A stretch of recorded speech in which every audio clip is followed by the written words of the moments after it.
तुम मुझे जानते नहीं मैं कौन हूँ। नाज़रीन, ये फैसलाबाद के एक 22 साल नौजवान की सच्ची कहानी है जिसे उसकी मैं ले डूबी।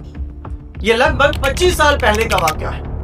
एक जिम्मेदार घर का खूबसूरत और कद-आवर नौजवान इस वहम में मुब्तला था कि ऐसा शख्स किसी माँ ने पैदा ही नहीं किया जो उसे गाली दे सके। ये शख्स हमेशा कीमती कपड़े पहनता, गिरेबान के बटन खुले रखता और डब में हमेशा पिस्तौल लगाकर मोहल्ले में घूमता। इलाके के लोग उससे डरते, इससे खायफ रहते, यूं समझे कि इसका खूब टहका था। एक रोज ये नौजवान अपने दोस्तों के साथ बाजार में घूम रहा था। बातों ही बातों में उसने अपने एक दोस्त को गाली दी।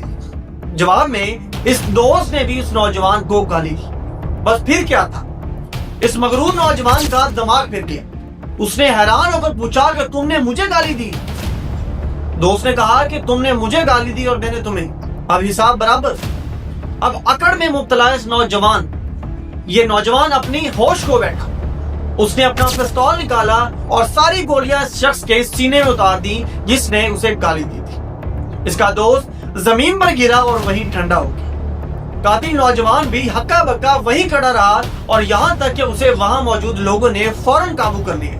पुलिस को बुलाया गया और पुलिस इस नौजवान को गिरफ्तार करके फौरन थाने ले गई। थाने पहुंचते ही SHO ने इसे गाली देकर उसका नाम पूछा।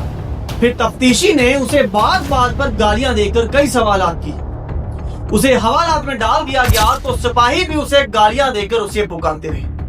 ये नया नवेला कातिल अब हैरान था कि उसके साथ आखिर हो क्या रहा है।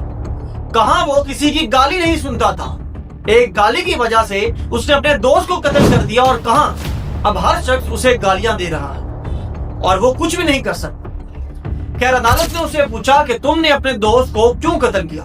तो ये बोला कि जनाब, उसने मुझे गाली दी थी और मुझसे बर्दाश्त नहीं हुई। चनांचे इकबाल जुर्म के बाद अदालत ने कातिल को सजाए मौत सुना दी। ये शख्स जेल चला गया।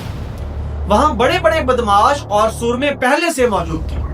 कई एक ने उसे अपनी खिदमत पर लगा लिया और अगर वो इनकार करता तो ना सिर्फ उसको मार खाना पड़ती बल्कि इसे तरह तरह की माँ बहन की गलीज गालियां भी सुनना पड़ती।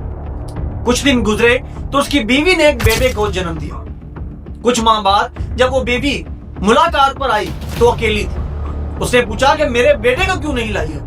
तो उसने जवाब दिया कि मैं अपने बेटे को जेल के माहौल में एक कातिल से मिलाने नहीं ला सकती, चाहे वो उसका बाप ही क्यों ना। कुछ अरसा गुजरा तो इस नौजवान के माँ बाप फौत हो गए। बहन भाइयों ने खर्चा भेजना और मुलाकात के लिए आना भी बंद कर दिया।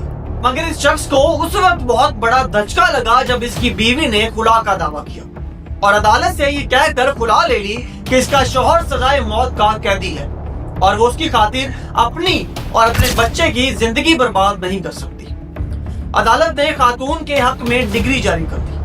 अभी इस नौजवान के लिए कई और इम्तिहानात बाकी थे। कुछ माह गुजरे तो इसकी साबका बीवी ने गांव के एक ऐसे नौजवान से शादी कर ली जो जेल में बंद इस नौजवान के लिए एक दुश्मन जैसा था। कई साल गुजर गए। नौजवान की सजाए मौत पर अमल दरामद का वक्त आया तो उससे उसकी आखिरी ख्वाहिश पूछी।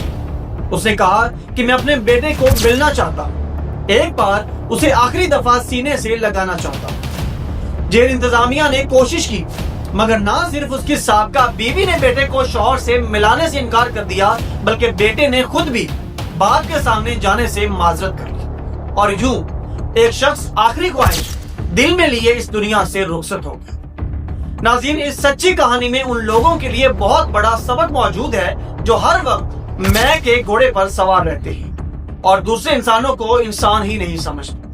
दुआ करता हूं कि अल्लाह हम सबको गरूर और तकब्बुर जैसी लानत से बचाए। नाज़रीन, आप इस बारे में क्या राय है?